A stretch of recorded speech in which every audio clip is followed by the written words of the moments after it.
So ang ibig sabihin nito, may mga ongoing operations ang China para suportahan yung mga kandidatong gusto nilang manalo. Yun ang diretsong tanong ko. Yes. At kontrahin naman yung mga kandidatong ayaw nilang manalo. Yes, there are indications of that, Mr. Chairman. And at itong mga ganito mga pangyayari, hindi ito naintindihan kaagad ng sambayanan dahil ito'y nakahalo na sa social media, hindi mo na alam kung alin dito yung totoo.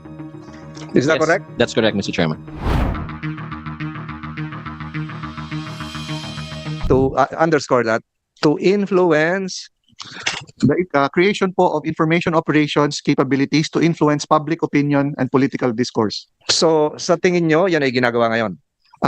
In terms of, makikita po natin ito, Mr. Chair, sa social media because we believe that Chinese organs are amplifying divisive political discourse in our country. So, siguro, matagal ko nang gustong tanongin to. Meron ba mga indicators being observed? NSC, you can butt in. Suggesting foreign interference in the 2025 elections, particularly targeting candidates with strong pro-sovereignty or anti-China positions. Meron bang nakitang ganon? Na yung tinatarget ay yung mga anti-China at tinutulungan yung pro-China? Meron ba nakitang ganong pattern? NSC or Nika, you can butt in.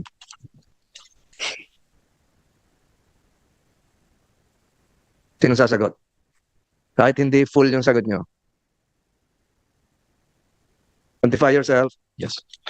Mr. Chairman, good morning. I'm Assistant Director General Jonathan Malaya from the National Security Council. And thank you for inviting us, Mr. Chairman. Mr. Chairman, as to your question, if there are information operations being done in the Philippines that are Chinese state-sponsored, as mentioned, Mr. Chairman, by DDG ACE of the National Intelligence Coordinating Agency, there are indications, Mr. Chairman, that information operations are being conducted that are Chinese state-sponsored in the Philippines and are actually interfering in the forthcoming elections. So ang ibig sabihin nito, may mga ongoing operations ang China para suportahan yung mga kandidatong gusto nilang manalo. Yun ang diretsong tanong ko. Yes. At kontrahin naman yung mga kandidatong ayaw nilang manalo. Yes, there are indications of that, Mr. Chairman. And at itong mga ganito mga pangyayari, hindi ito naintindihan kaagad ng sambayanan dahil ito'y nakahalo na sa social media, hindi mo na alam kung alin dito yung totoo. Is that Yes, correct? That's correct, Mr. Chairman. So maybe just give us an inkling of the indicators that the NSC has observed suggesting foreign interference in the 2025 elections, again, particularly anti-China positions. Ano yung halimbawang indicators? Marami yung nambabash, marami yung sunod-sunod. Ano yung mga indicators ito? Ang nakikita po kasi namin, Mr. Chairman, is that there are many narratives na lumalabas, for example, from Beijing that are being amplified by third-party individuals, the mga proxies nila, Mr. Chairman. So, Based here in the Philippines or in China? based here in the Philippines, Mr. Chairman. And do they usually occur during survey periods? Yes, Mr. Chairman. That's correct. In fact, Mr. Chairman, ang napapansin kasi namin, when there are statements coming from the Beijing, they are amplified by local proxies here in the Philippines. So kung ano yung script na nanggagaling sa Beijing, yun din naman ang sinasabi nila dito sa Pilipinas. So we can see that, Mr. Chairman, dun sa, for example, the Balikatan exercises are happening right now. So you will see narratives coming from Beijing that the Balikatan exercises is a threat to regional peace and stability. And you'll also hear that kind of statement coming from local proxies who follow the script coming from Beijing, Mr. Chairman. And of course, your agency and other agencies as well have identified the local proxies. May listahan naman yan kung sino yung mga local proxies na yan na lumalabas na sinusunod kung ano yung kumpas galing sa China. That is correct, Mr. Chairman. Kasi consistent yung mga narrative nila, mag-iingay pag malapit ng eleksyon, pag may survey, lalong-lalo na pag may sinusuportahan silang kandidato. Nika, you can proceed. Thank you, NSC. Thank you, Mr. Chair. The other strategic development is the 2017 National Intelligence Law, mobilizing Chinese citizens and organizations. This law fundamentally transformed China's intelligence apparatus by one, compelling mandatory cooperation, which requires all Chinese citizens and organizations to assist intelligence operations. A second facet is its global reach, authorizing intelligence activities both domestically and abroad. Third is legal protection, or providing legal cover for intelligence operations conducted by Chinese entities. And fourth, it's focus on offensive rather than defensive intelligence activities. What are its potential impact to the Philippines? One, Mr. Chair, Chinese companies involved in Philippine infrastructure would be legally obligated to gather intelligence. Two, Chinese tech companies operating in the Philippines may be required to facilitate surveillance or data collection. Three, academic and cultural exchanges could serve as platforms for intelligence gathering. And this has happened already even in other countries, Mr. Chair. There are now several countries, for example, that have banned their Confucius Institutes. They still exist here in our country, Mr. Chair. Dali lang, ano, is this the, ano, fix na ba itong slide mo? Baka meron pang iba.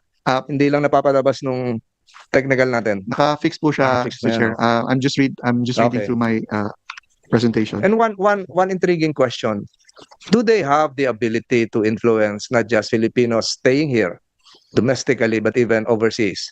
OFWs, yung mga kababayan natin nasa abroad. Meron ba kayong nakitang gawain na ganyan? Insofar as our OFWs are concerned, Mr. Chair, wala pa po tayong documented or actual case of that.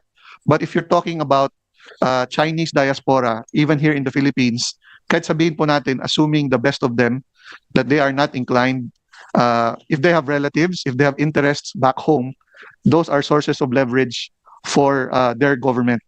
Kaya kahit po ayaw po nila makipag-cooperate, kasi andito po sila, gusto po nilang manirahan ng tahimik dito, kaya pa rin po silang i-compel kasi po yung kanilang mga kamag-anak, kanilang mga interest back home are sources of leverage of their own government, Mr. Chair. Siguro mas maliwanag to sa mga nakikinig ngayon.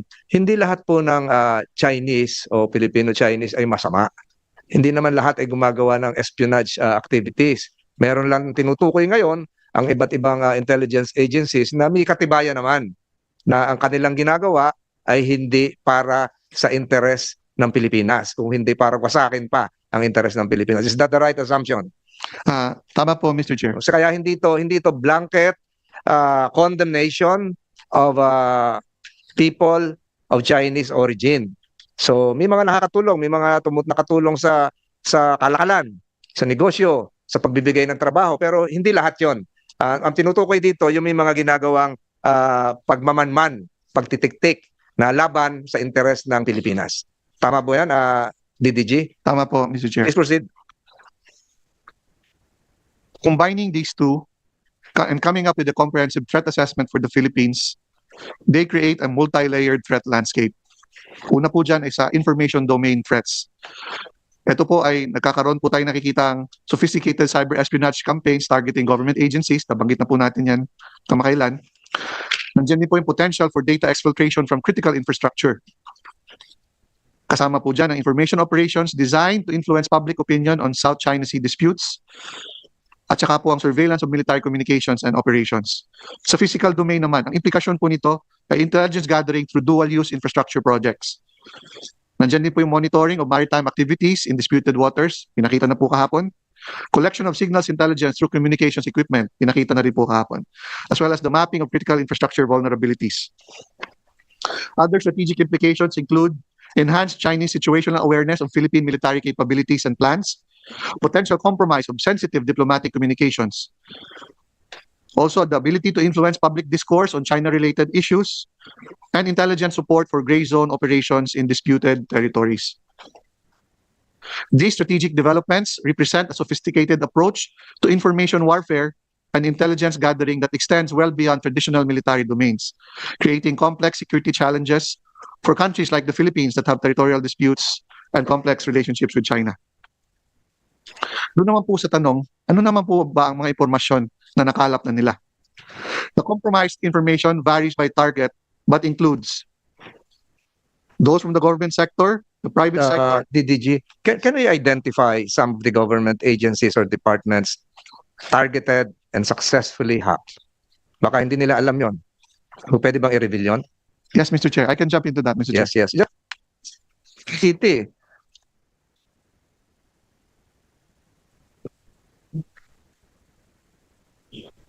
So ito po muna, Mr. Chair, breaks down the mga inatake po no, by industry. So ang kung titingnan nyo po, yung dalawa sa pinakamarami po ay galing po sa manufacturing at saka po sa government sector. Pumapangatlo po dyan ay ang financial services, technology sector, and as well as the telecommunications sector. So sila po ang top 5 na pinaka-inatake na industries dito po sa Pilipinas.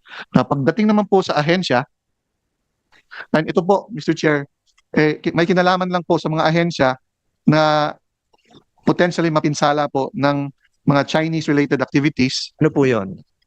So we're talking about Ano pong ahensya?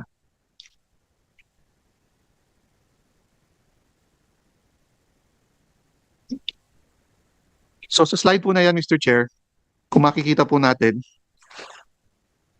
there were 79 incidents involving AMLAC, BARM, BIR, Civil Service, CHR, Department of Agriculture, DFA, DICT, DILG,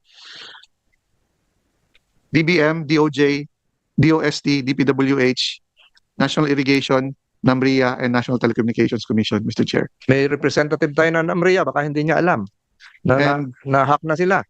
This is only for the period April to December 2024 at hanggang January po 2025. And can you give us an indication as to the extent of the damage done? Siguro po, Mr. Chair, balik po ako sa isang slide. Ito po siguro ang pwedeng patotoo kung gaano po ka-sensitibo po yung mga naging operations po na ito. For example po, sa isang operation ng isang Chinese threat actor, July 4 to 5, 2024, nagkaroon po ng pagpasok sa isang IP address sa Pilipinas. Itago na lang natin po sa .gov.ph. Pero ito po ay Zimbra Mail Service. Nagkaroon po ng exfiltration ng datos. Ang bigat po nito is 3.63 gigabytes of data. Tayo po ay nakipag-coordinate po sa unit involved po dito. At ito po ay may telltale sign of Chinese tactics, techniques, and procedures, Mr. Chair. Another one, and it has been attributed to a Chinese threat actor named Aquatic Panda. Nangyari po ito noong August 10 hanggang December 21, 2023. Nagkaroon po ng connection na bumabato po papunta sa isang Hong Kong-based na IP address. Ang napinsala naman po, itago na lang natin sa isang .gov.ph na Zimbra Mail Service din po. Approximately 1.62 megabytes of data were exfiltrated. At may ugnayan din po tayo sa concerned na unit po dito. Ang pangatlo po, Mr. Chair, ay attributed naman sa Mustang Panda. Nangyari po ito last year, May 23, 2024. Kung ito, Aquatic Panda, Mustang Panda, yung actor dito ay galing ng China. Yes po, Mr. Chair. So, yung hinahack nila ay nasa Pilipinas and presumably, this is a big government department. Sa high-level government agency po. Alam naman nila Alam po na nila. na-compromise na lahat yun. Opo. And the purpose is, Sa ngayon, Mr. Chair, ang makikita lang po natin is kukuha lang, kung napasok na po nila, kukuha lang po sila kung ano nilang pwede nilang higupin doon. At saka po nila isasubject yan sa further analysis kung ano pa po yung pwede nilang magamit po doon sa mga nakuha nilang impormasyon. halimbawa, DOST, nandito ang DOST, nakakalap sila ng datos tungkol sa mga bagyo, tungkol sa ating mga sensors, ating mga LiDAR equipment. Kaya ba nilang pakialaman yon? Hindi pa po natin masasabi as of now, Mr. Chair, but as they are, these are already useful information, Mr. Chair. Ibig ko sabihin, to inflict damage, pwede bang gawin nila? Halimbawa, signal number 2 na, palabasin nila, signal number 1 pa rin. Naggagawa doon ng DOST. Ang Pag-asa, mas mababa yung category, pero mahagupit na yung hangin. Minsan, kaya nasisisi yung Pag-asa. Bakit ninyo dineclare na signal number 3 yan? Nilagay nyo, 1 pa lang. So, pwede ba yung gawin? I'm not very familiar with weather science, Mr. Chair, but if I understand correctly from your question, siguro po ang pwede ko pong ma-relate sa nakikita po namin based on the premise of your question. Ang DOST po, for example, after po nilang mapasok, naging springboard po sila sa pag-hack po sa iba pang mga ahensya sa ilalim ng DOST. Lalong-lalo na po yung mga ahensya ng DOST na may kinalaman po sa research and development. So nung napasok nila yon, parang avatar, nandun sila sa loob, na sumisid na sila sa iba't ibang bureaus ng DOST na walang kaalam-alam ng DOST. Nagbigay alam po tayo sa kanila, Mr. Chair. In fact, ito mismo pong kalihim po ng DOST ang pinagsabihan po natin dahil po, I'm not sure if I should divulge it here, Hindi Mr. na, hindi Chair. na. But can you confirm that? Representative of the DOST, sabi mo, authorized ka. We'll confirm this po with our executive director po for the information regarding the hacking po. Paano? I will confirm po, Ay, sir, wala. with Hindi mo kaya sagutin dito. Dapat yung executive director ang pinapunta rito. Di ba? Sino ba executive director? Dapat siya yung nandito. Tinutulungan na nga kayo, di ba? I-relay mo pa, babalik ulit. Wala mangyayari. Di ba? Please proceed, DDG. Thank you, Mr. Chair. So sa pangkalahatan po, balik po ako doon sa isang previous slide ko.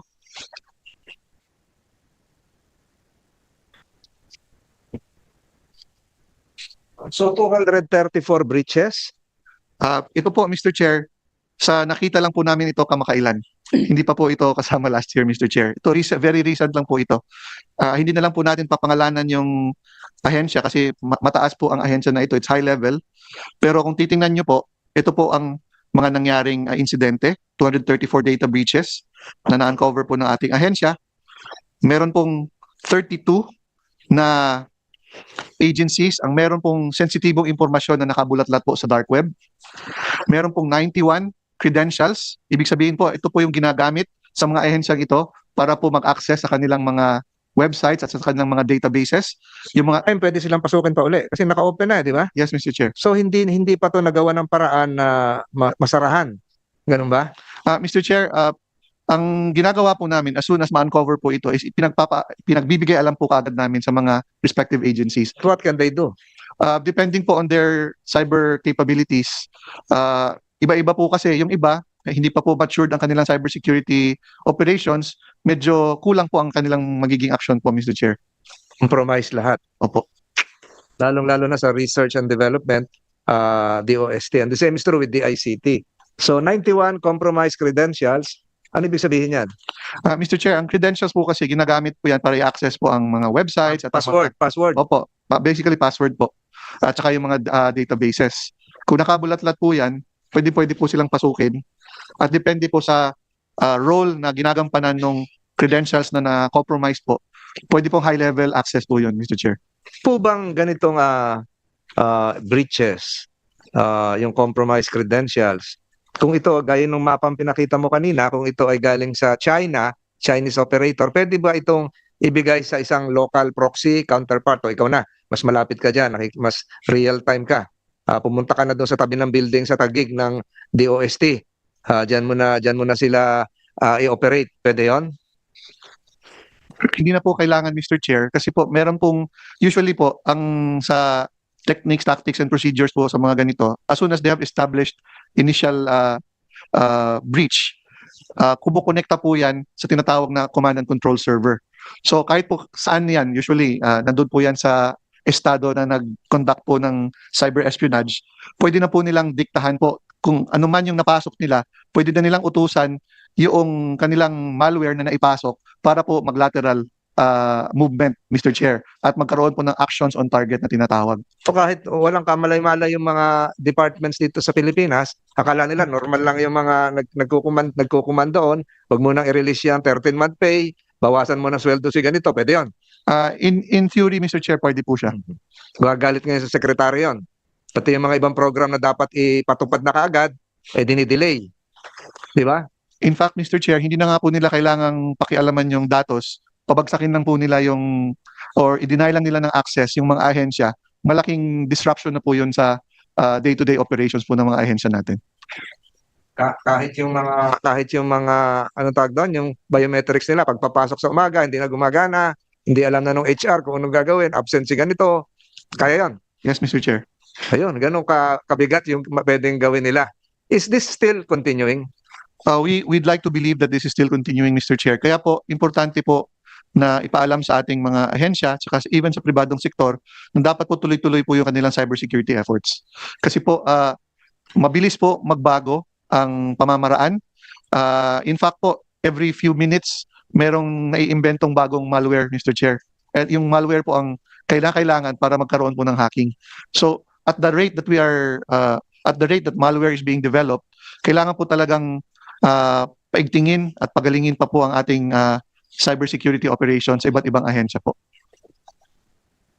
And has there been an effort siguro sa executive branch ito to relay all of this to the various departments? Kung ano yung pwede nilang gawin? Yes, Mr. Chair, ang una pong ginawa ng kasalukuyang administrasyon ay ilathala po yung National Cybersecurity Plan. But in conjunction with that, Mr. Chair, naniniwala po kami na dapat po magkaroon ng isang focal agency for cybersecurity, which sa kasalukuyan po wala pa.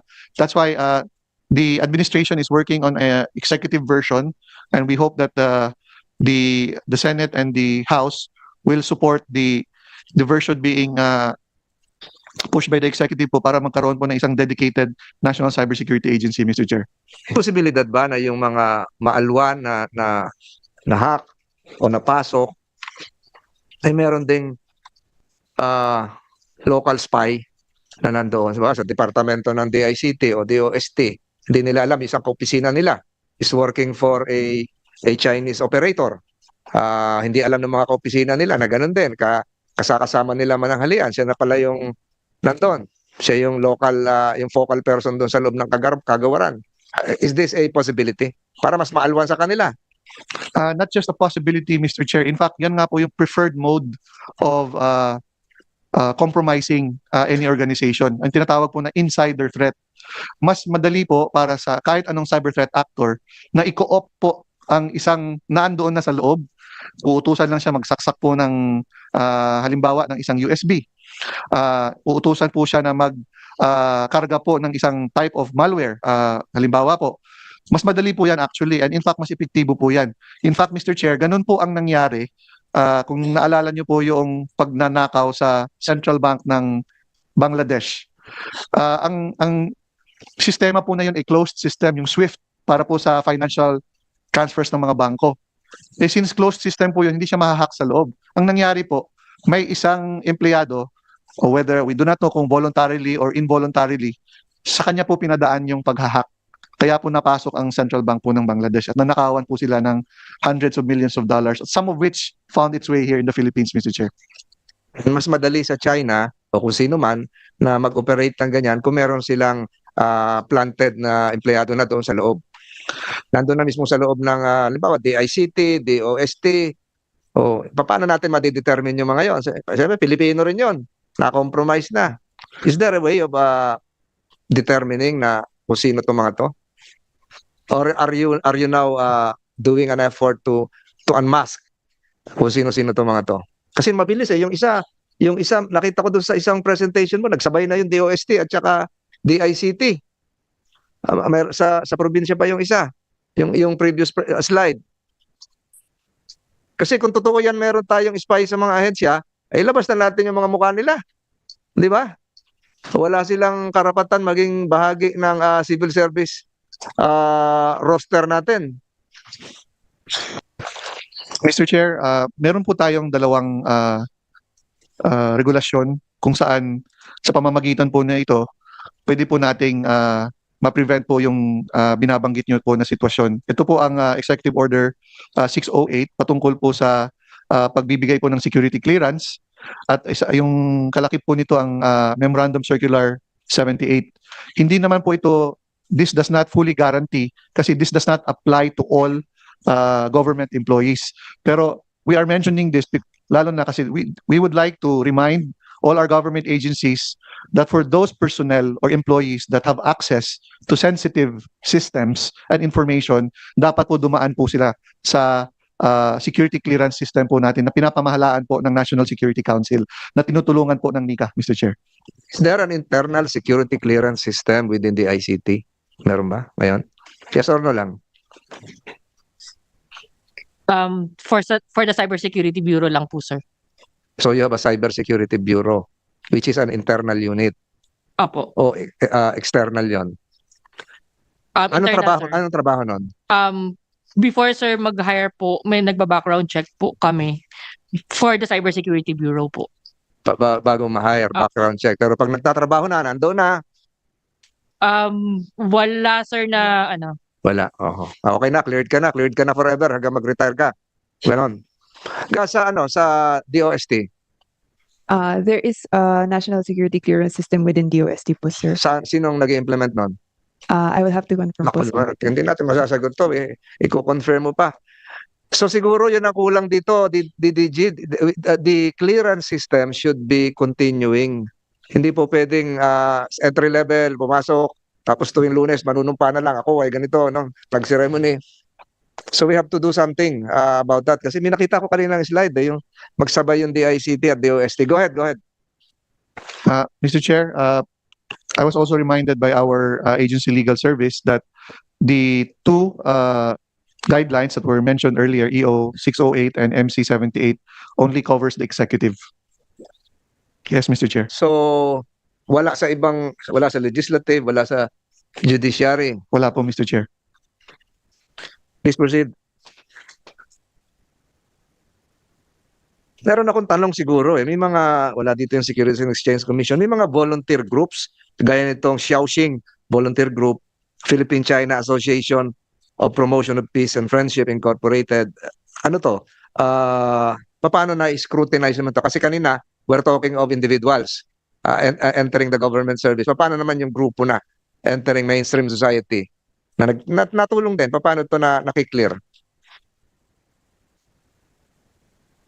So now, Mr. Chair, we really have to rely on the diligence and the vigilance of our government agencies kasi sila po, not just the government agencies rather, but also the local government units kasi sila po talaga ang unang sasala bago pa po makarating yan sa ating national security and law enforcement agencies.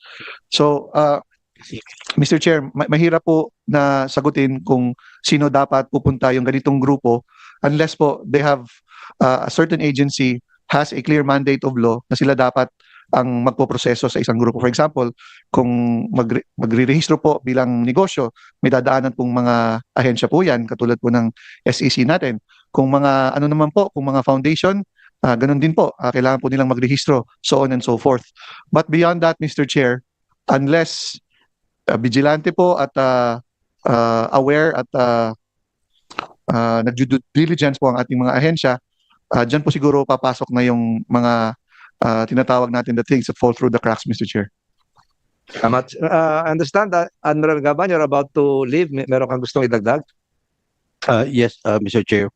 Thank you very much. First of all, Honorable Chair, please allow me as the Commandant of the Philippine Coast Guard to manifest our greatest gratitude and deepest gratitude to the Honorable Chair for being the champion for the passage of the Maritime Zones Act and the Archipelagic Zones Act. The two measures, the two laws actually clarified finally the extent of our maritime territory and jurisdiction as well as our rights and obligation as a sovereign maritime and archipelagic country.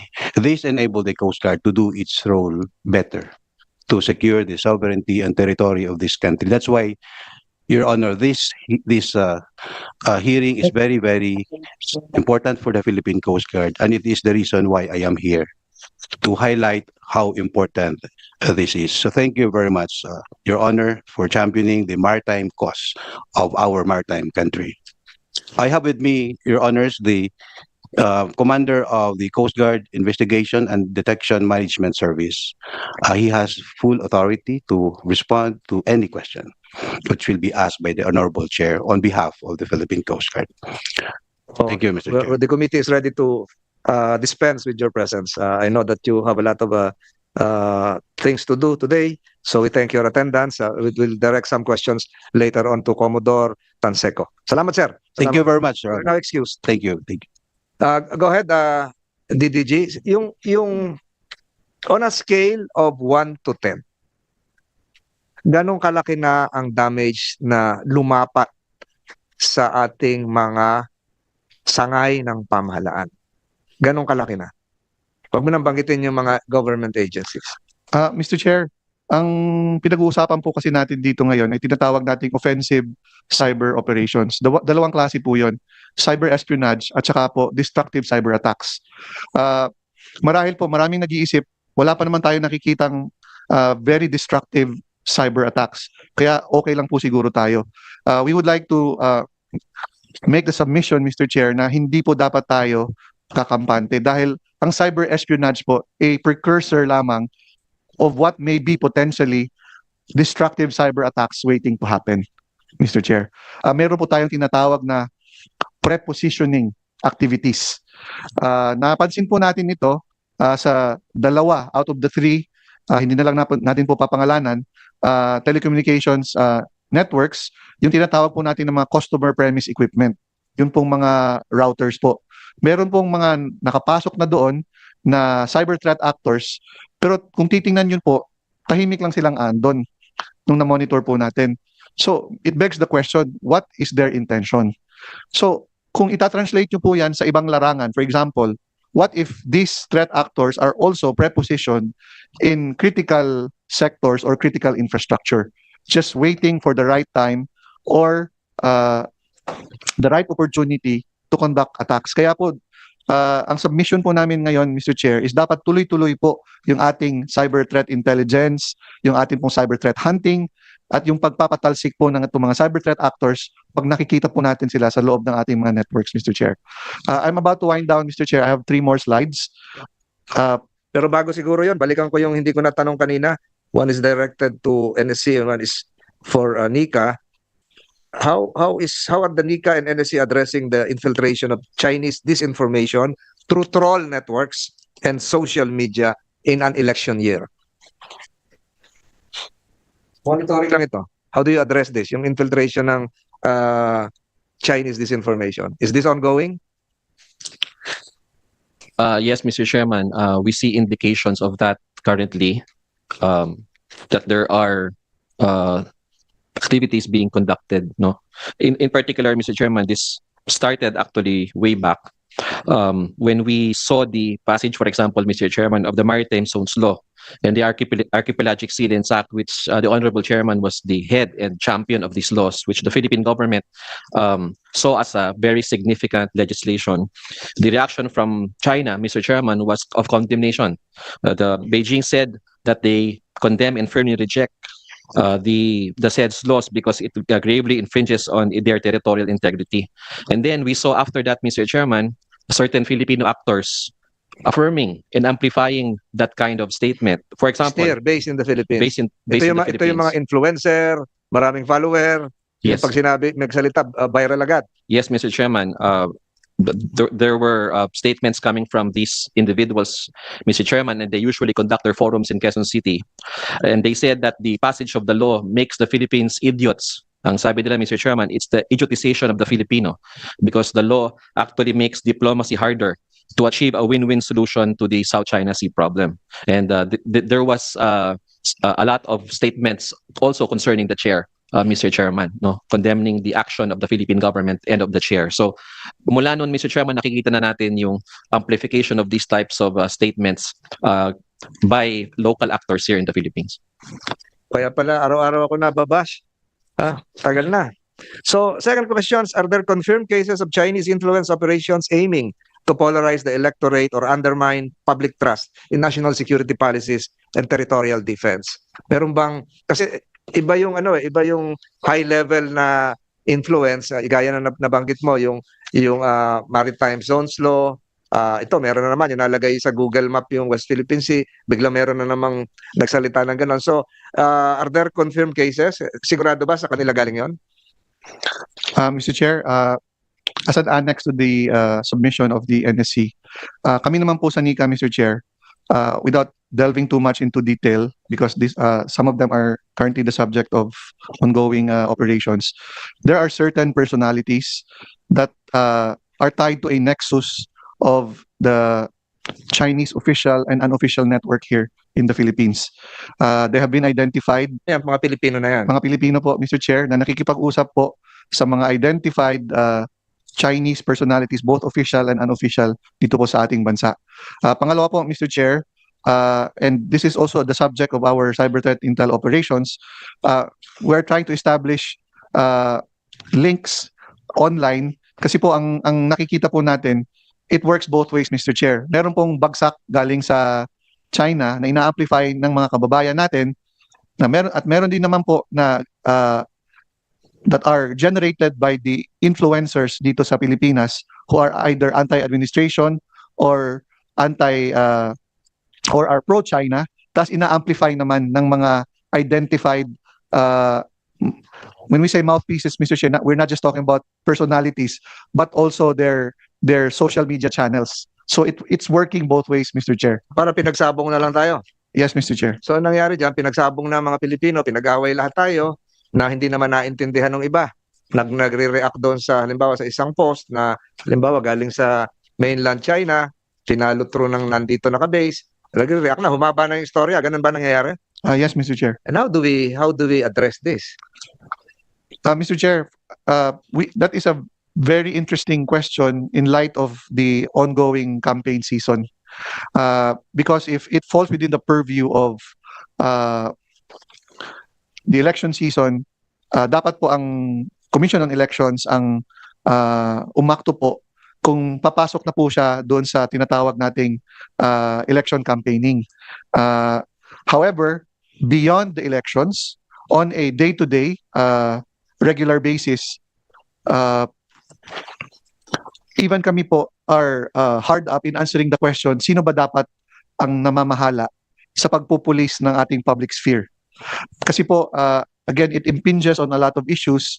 Nandiyan na po, it becomes now a question of ethics. It now impinges on the question of freedom of speech, so on and so forth. So, nagiging murky na po ang usapan na iyan. But we agree to the extent, Mr. Chair, that there must be a way to distinguish between what are, shall we say, discussions that should be well within the public sphere and what are emerging as misinformation or disinformation operations. And there is a way, Mr. Chair. There is a technology component to it. There is a law enforcement component to it. And there's also a regulatory component to it, Mr. Chair. Are there other presentations? Meron pa? Mr. Chair, I would just like to close with one last slide and then I will turn it over to our legal service. Mr. Chair, Sa legal service, my question would be this. May nakasuhan na ba tayo rito? Yan ang sagutin mo mamaya. Okay. Yes, sir. so Mr. Chair, malaki po ang insentibo, hindi lamang po sa mga bansa, but even for criminal syndicates to engage in cyber attacks. In 2022 po, it's estimated already to be at 7 trillion. It's a $7 trillion industry. It's projected to grow to $10.5 trillion this year. And in 2028, it will be 13.82 trillion. Now, sa Pilipinas po, ang sabi ng Philippine Statistics Authority, in 2023, our digital economy was valued at 2.08 trillion pesos, representing 9.4% of our national GDP. The average cost of a data breach in the Philippines has increased by 23% since 2022. In one case, it cost an organization upwards of 40 million pesos.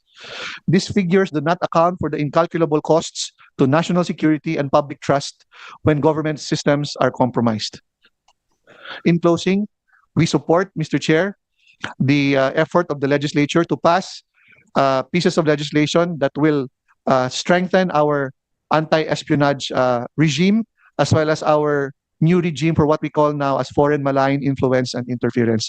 With that, Mr. Chair, I turn over the floor to our agency legal service. And We call it under the nomenclature MIFI, Mr. Chair. MiFi. Opo, malign influence and foreign interference. So hindi na ito Wi-Fi. Hindi na po. MiFi. Opo, Malign influence, and foreign interference. foreign interference. So ibig sabihin, sinisira yung iniiba, yung binabaluktot, yung dapat pag-usapan sa pamamagitan ng cyberspace. Yun yung impluwensya. Pero nakagulat yung sinabi nyo kanina na malaki rin ang dagok sa ating ekonomiya. So papunta rin siguro ito doon sa mga scams, yung mga online scams, marami naloloko sa at kahapon tinanong ko to sa NBI yung ba mga Chinese na nahuli sa iba't ibang lugar ito ba ay self-sufficient na napopondohan nila yung sarili, baka ginagamit na yung mga online scamming, etc. etc. Tinanong ko yung kahapon eh. I think I got a partial positive response. So bahagi ba yon DDG ng nabanggit mo kanina? Opo, Sa Mr. ating Chair. ekonomiya? Opo, Mr. Chair, hindi lamang po yung sa mga nabibiktima po sa scam, yung mga kumpanya po, for example, na nagiging biktima ng ransomware. At meron na po sila, not all of them have reported, yung pong pagbayad po nila ng ransom doon po sa mga cyber criminals, yung pong cost of remediation, yung pong pagsasaayos ng kanilang mga ICT systems after po nilang mapinsala. So, yun po, if you factor all of that in, wala pa po doon yung cost to our national security and public confidence. Malaki na po yun na dagok economically, Mr. Chair.